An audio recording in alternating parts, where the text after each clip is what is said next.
Paris terpaku, tapi kemudian dia pun mulai mengerti tentang apa alasannya sehingga Dania harus pindah dari rumah itu. Ya, Dania memang harus pindah.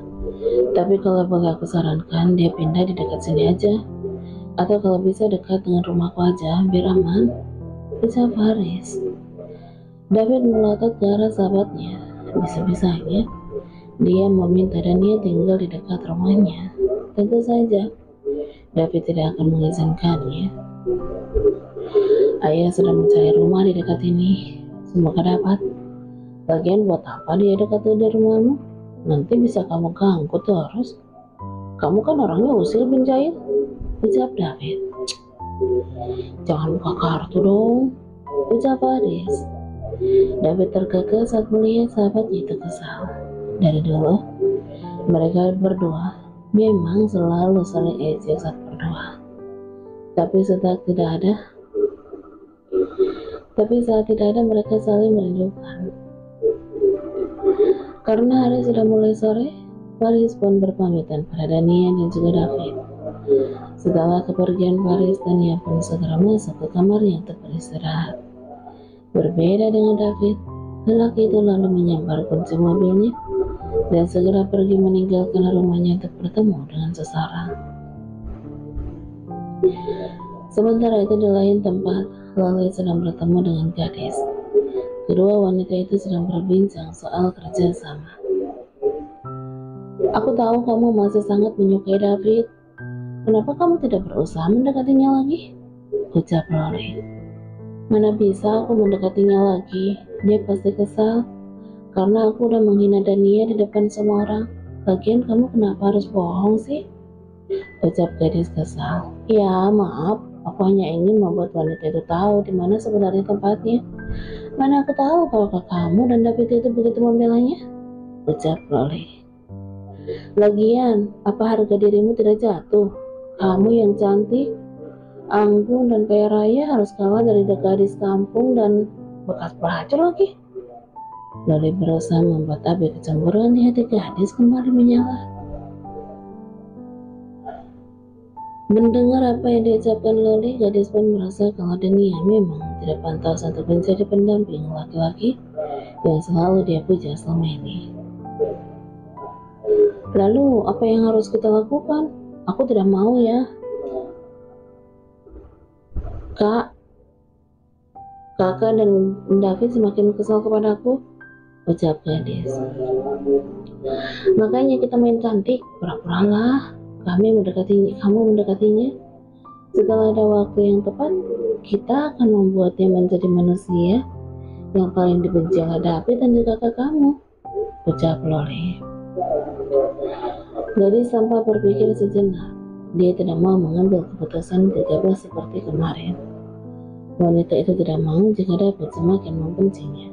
Jujur, sebenarnya dalam hatinya masih besar keinginan untuk bisa memiliki laki-laki itu. Dia tidak mau memperlebar jarak di antaranya dia dan juga David. Aku tidak yakin untuk bisa melakukannya. Aku takut mereka semua mengetahuinya dan semakin membenciku, ucap gadis. Loli menghela napas panjang. Ia kira akan mudah untuk mempengaruhi gadis, tapi ternyata tidak semudah yang dia pikirkan. Tetapi Loli tidak akan pernah berhenti untuk mempengaruhi gadis untuk ikut membenci Dania.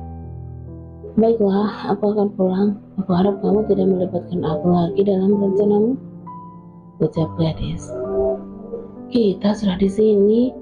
Kenapa kita nggak makan dan minum terlebih dahulu? Ucap Loli. Gadis pun akhirnya makan berdua dengan Loli. Mereka terus saja mengobrol santai saat sedang menikmati makanannya. Tapi tiba-tiba gadis memegangi kepalanya yang mulai terasa berat. Kamu kenapa? Tanya Loli. Entahlah, kepalaku terasa begitu berat, jawab gadis sambil terus memegangi kepalanya yang terasa berat. Baiklah, biar aku yang mengantarmu pulang. Aku takut terjadi sesuatu denganmu, ucap Loli. Gadis akhirnya bisa pasrah saat Loli membopongnya untuk masuk ke dalam mobil. Wanita licik itu pun menjalankan mobil dan berhenti di sebuah hotel. Sampai di depan hotel, Loli pun menelpon Alex dan menyuruhnya untuk datang dan membawa gadis masuk dalam hotel. Cepat bawa dia masuk, aku akan segera pulang. Dan ingat, kamu harus videoin dia saat bersamamu. Itu akan kita jadikan senjata agar dia mau membantu kita, ucap Loli pada Alex. Alex membopong tubuh gadis, lalu dia langsung masuk ke dalam hotel. Dia tidak perlu check-in karena dia sudah melakukannya sebelum gadis dan Loli tiba. Dengan hati-hati Alex merebahkan tubuh gadis di atas tempat tidur. Satu persatu pakaian gadis pun dia tanggalkan, dan tak lupa dia menyalakan kameranya untuk merekam aksinya itu. Alex yang dasarnya memang laki-laki yang bejat, tentu saja akan dengan senang hati membantu Loli. Apalagi kalau sang wanita, lelaki itu pasti tidak akan menolaknya tanpa memikir imbas buruknya pada wanita lemah yang kini sedang berbaring tak berdaya di hadapan. Gadis membuka matanya perlahan. Dia memegangi kepalanya yang terasa pusing. Gadis terkejut saat mendapati dirinya tanpa memakai selang penanggung. Dia pun panik dan sontak bangun. Dia mencari di mana letak bajunya. Gadis mencoba untuk berdiri, tapi kakinya bergetar menahan diri di pangkal pahanya yang begitu hebat. Air matanya pun tak terasa keluar dari mata gadis cantik tersebut. Sebagai seorang gadis yang sudah dewasa, tentu saja dia tahu apa arti dari semua yang ia alami. Gadis bingung dengan apa yang sebenarnya terjadi hingga dia bisa mengalami hal itu. Gadis cantik itu pun memakai bajunya perlahan, dan setelah selesai, dia berusaha mencari tasnya. Dia berniat menelpon seseorang untuk membantunya keluar dari tempat itu. Rasanya, dia tidak sanggup untuk berjalan. Kepalanya masih pusing, dan sekujur badannya terasa sakit semua. Belum lagi pangkal pahanya yang terasa nyeri saat dipakai berjalan. Entah mengapa, saat ini yang ada di kepalanya hanyalah David. Jadi gadis pun menelpon laki-laki itu, tapi sudah berapa kali tak juga ada jawaban.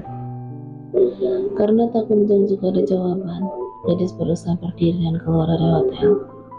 Sebenarnya hatinya begitu hancur dan marah dengan apa yang terjadi hari ini. Tapi dia harus marah pada siapa? Bahkan tadi dia tidak melihat siapapun di kamar hotel.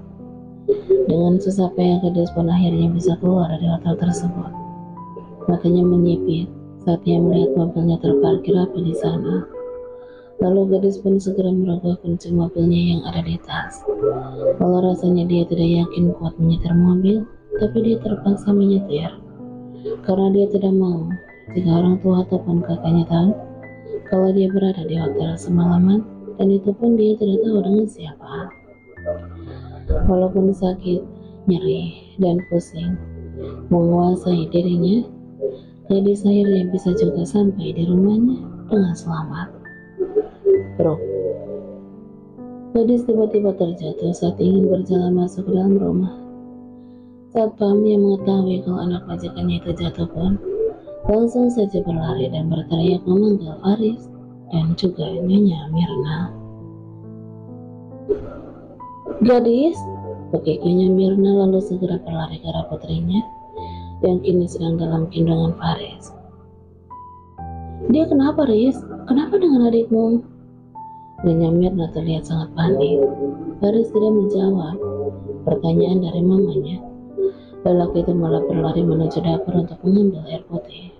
Sementara Nyonya Mirna terus menangis mencoba membuat putrinya terbangun. Bangun nak, kamu kenapa? Ucap Nyonya Mirna sambil menepuk pelan pipi putrinya. Faris datang dengan segelas air dan sebotol minyak angin di tangannya. Dia meletakkan air untuk mengusapkan minyak angin itu ke seluruh badan dan juga sedikit ke bagian hidung. Mama, dari gadis yang mulai sadar. Iya nak, ini mama, kamu kenapa bisa seperti ini? Ucapnya Mirna. Faris selalu menyodorkan segelas air kepada adiknya, dan gadis pun langsung menenggak air itu hingga hampir habis. Faris mengernyitkan dahinya melihat adiknya seperti orang yang tidak minum seminggu. Setelah gelas itu kosong, Faris meletakkannya di atas meja. Dia pun membantu adiknya untuk duduk bersandar di sofa. Kamu sebenarnya kenapa, Dek? Kenapa kamu jadi seperti ini? Bukannya tadi malam kamu bilang akan menginap di rumah temanmu? Ucap Faris sambil menatap adiknya penuh selidik. Gadis tentu saja bingung dengan perkataan kakaknya, karena dia memang tidak merasa menulis pesan itu pada kakaknya. Tapi dia juga tidak mungkin mengatakan apa yang terjadi, karena dia sendiri juga tidak tahu apa yang sebenarnya terjadi pada dirinya. Aku nggak enak badan, Kak, kepalaku pusing. Mau tidak mau gadis harus berbohong kepada kakaknya agar dia tidak curiga. Baiklah, kalau gitu lebih baik kamu istirahat di kamar aja, ucap Faris. Iya, Kak, ucap gadis selalu berusaha berdiri. Tapi lagi-lagi saat berdiri kepalanya terasa pusing dan pangkal pahanya pun terasa nyeri. Melihat adiknya yang hampir saja jatuh, Faris dengan sigap menggendong adiknya itu menuju kamarnya. Sedangkan Nyonya Mirna hanya mengikuti dua anaknya dari belakang. Faris membaringkan gadis di tempat tidur. Lelaki itu lalu keluar dan meminta asisten rumah tangganya untuk membawakan makanan untuk adiknya. Nyonya Mirna mengelus kepala putrinya dengan penuh kasih. Ibu mana yang tak sedih saat melihat putrinya dalam keadaan sakit? Begitupun yang dirasakan oleh wanita itu. Besok-besok kamu tidak usah pakai acara nginep segala.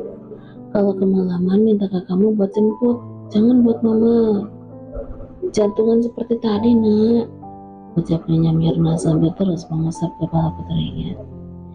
Jadi hanya bisa menganggukkan kepalanya pelan. Air matanya perlahan mulai jatuh membasahi pipinya yang putih mulus itu. Dia tidak bisa membayangkan betapa hancurnya perasaan ibu, ayah, dan juga kakaknya saat mereka mengetahui apa yang sebenarnya terjadi kepada dirinya. Sungguh, gadis sangat takut membayangkannya.